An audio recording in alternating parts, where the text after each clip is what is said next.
The recent heavy rain has led to residents at Hutton Moor Lane becoming stranded due to kind of surface level flooding. At times it's quite difficult unless you've got a car to pass that. The council have been good, they've come out quickly, they've identified the issue, but it requires capital investment, and obviously we're under financial pressure. So my question is, can you provide a reassurance that the council will look into prioritising these much needed capital investment ideally this year, because it's a bit of a difficult one, because it's only one way out of Hutton Moor Lane?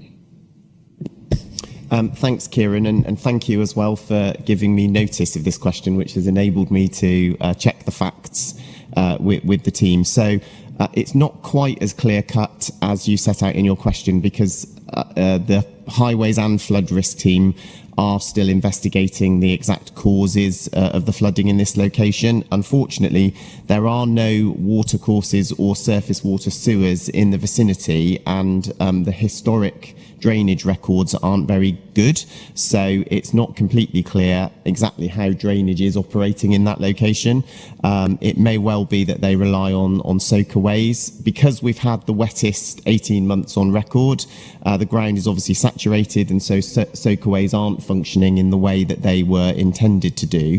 And of course the drainage arrangements for the recent development that you referred to also need to be investigated.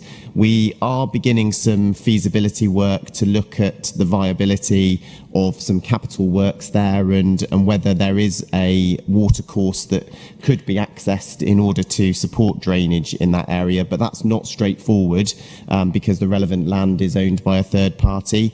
So what I have been assured by the team is that they will look to see if an interim solution can be delivered this year in conjunction with the neighbouring landowners. So I hope that at least you can reassure your residents that we will try and do what we can as quickly as we can, pending that longer term intervention.